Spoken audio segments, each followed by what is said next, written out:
aussi disponible en anglais. Donc, si vous voulez pratiquer votre anglais, vous pouvez aussi regarder de l'autre côté, évidemment.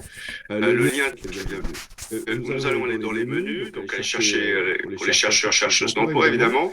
Et puis, vous allez avoir cette petite barre qui va descendre, je vais vous montrer. Et vous avez l'outil d'appareillement ou de cartographie des compétences qui va apparaître. Et c'est ça que je vais vous détailler plus en détail. Alors, sans plus tarder, le site ici, Italin, comme vous pouvez voir, c'est un site assez complet, où j'en profite pour vous indiquer quand même que tous nos programmes du CTIC, ou la plupart de nos programmes sont disponibles sur ce site. Vous êtes bienvenus à naviguer. Nous avons plusieurs programmes pour les immigrants, pour les femmes, pour les jeunes, pour les personnes en transition de carrière, qui changent d'une industrie à une autre à travers tout le Canada. Vous allez trouver aussi beaucoup de données sur ce site-là, donc je vous invite aussi à naviguer et à regarder un petit peu ce qu'il y a comme données, à naviguer par province, à naviguer par ville, et vous allez retrouver beaucoup des données que Namir a présentées ce matin. Donc, comme je vous le disais, cliquez sur le menu ici, une petite barre qui descend, et puis nous allons aller dans l'outil d'appareillement des compétences. Alors, cet outil-là, il sert vraiment à vous placer sur un peu, moi je dis c'est vous placer un peu sur une carte, imaginez Google Maps, c'est pour vous placer sur la carte et regarder quels sont les emplois qui existent en ce moment dans le marché du travail et qui sont dans votre zone de compétences. Donc il y a des emplois qui vont être très très proches de vous parce que vous avez déjà toutes les compétences que les employeurs recherchent, donc vous êtes très employable, et il y a des emplois qui peuvent être un peu plus loin, où il va vous manquer par exemple une partie, ça peut être 10%, 20%, 30%, 50%, donc si vous voulez changer d'emploi ou de carrière évidemment, ça va être beaucoup plus loin. Donc ça va vous permettre de voir comment les employeurs vous perçoivent, si vous êtes à 100% ou si vous êtes un petit peu moins. Donc, pour utiliser cet outil-là, c'est très très simple. Vous pouvez chercher par mots-clés. Donc, vous voulez dire, par exemple, moi je connais un peu de JavaScript, par exemple. Donc, vous voyez que quand je commence à taper, en fait, la compétence avec le même nom apparaît, je peux cliquer dessus. Et puis, vous pouvez aussi aller naviguer dans les catégories. Donc, ces catégories s'ouvrent, se ferment.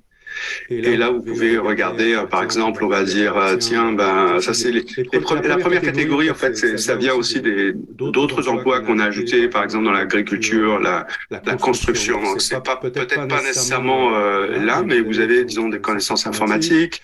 Je sais pas si vous connaissez la gravité quantique, mais vous connaissez un peu, disons, les statistiques, le scripting. On va fermer ça. Les parties les plus intéressantes pour vous comme travailleur dans la technologie, c'est évidemment les suivantes. Si vous avez des certifications, par exemple, vous avez la certification ITIL, ou vous avez la certification ISO, vous pouvez cliquer ces boutons-là.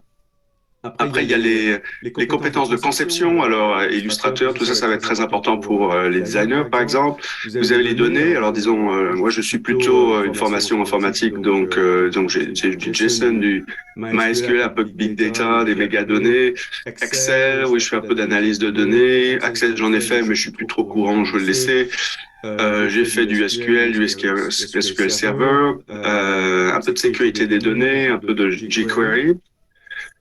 Après, dans la gestion, ça c'est les pratiques de management, si vous voulez, en bon français. Donc la gestion, donc si vous avez fait un peu de gestion des données, vous avez des compétences en cybersécurité par exemple, ou vous avez fait un peu de comptabilité, vous pouvez le mettre.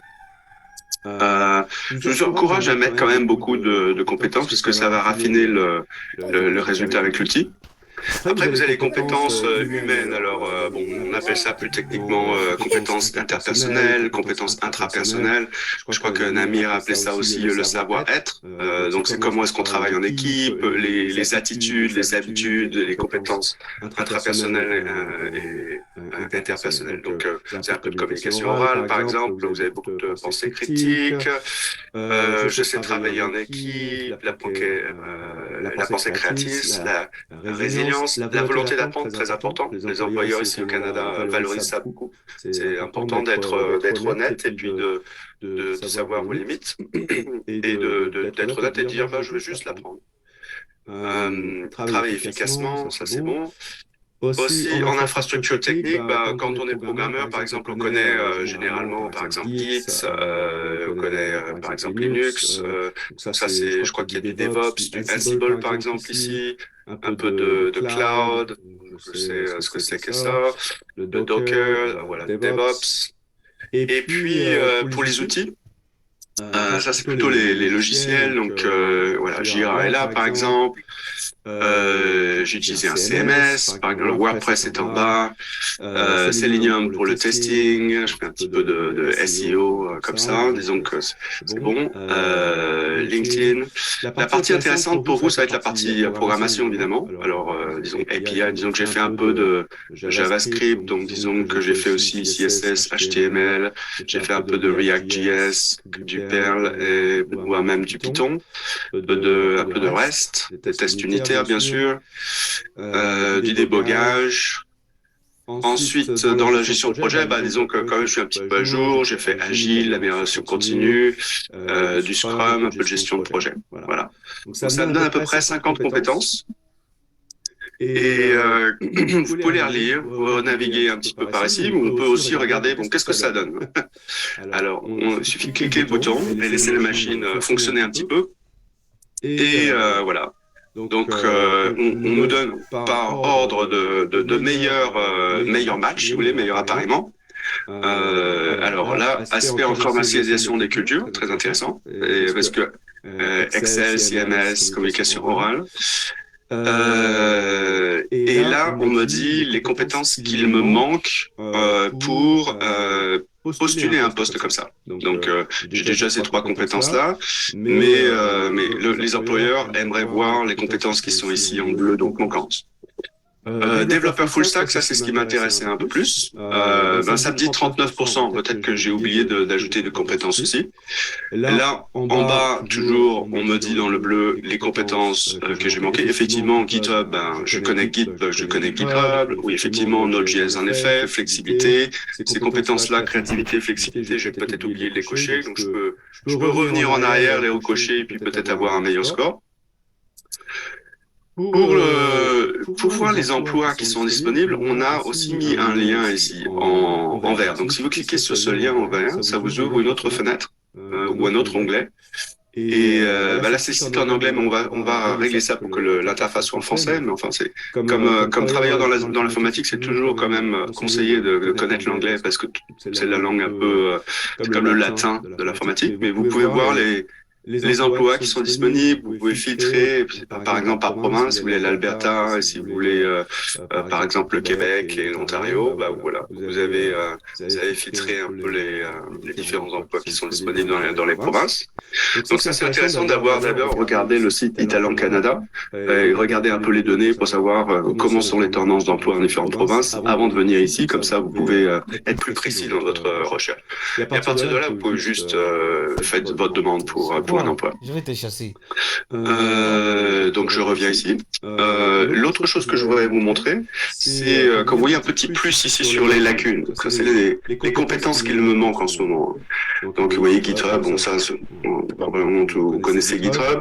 Mais là, Java par exemple, je dis tiens, Java ça serait important de l'apprendre. Et vous voyez le petit plus ici, ça nous donne une petite fenêtre qui va sortir avec des suggestions de formation. Alors c'est pas exhaustif, on continue à en rajouter au fil du temps, évidemment les formations s'ajoutent et changent aussi un petit peu. Et vous voyez par exemple l'Université de Montréal a 2 programmes, donc si vous cliquez dessus, sur le lien, ça va vous emmener sur le site de l'Université de Montréal où vous pouvez regarder un petit peu le cours, qu'est-ce qu'on vous propose, est-ce que ça fait partie d'un cursus universitaire ou est-ce que c'est un cours de formation continue et voir un petit peu. Il y en a d'autres par exemple qui sont sur Coursera, donc c'est pas seulement l'Université de Montréal, ça peut être aussi, c'est beaucoup l'Université de Montréal, mais il y a aussi des cours sur d'autres plateformes en ligne, donc essayez votre chance. Toutes ces choses-là restent dans les cookies, donc si vous revenez le jour d'après, ça va rester ici dans la mémoire, si vous voulez, du navigateur, et vous pouvez donc revenir en arrière pour désélectionner ou resélectionner et affiner un petit peu vos compétences. Et on vous encourage effectivement à faire cela au fur et à mesure, par exemple maintenant, et puis après, au fur et à mesure que vous acquérez des compétences, de venir le refaire et de le remettre à jour pour reprendre, retester un peu, parce que nous, on change aussi des données parce que le marché du travail aussi continue à s'affiner. Donc si vous voulez revenir en arrière, il y a le bouton en arrière, et vous pouvez juste regarder, par exemple, gestion de projet, vous pouvez décocher des choses, recocher d'autres choses, par exemple. Voilà.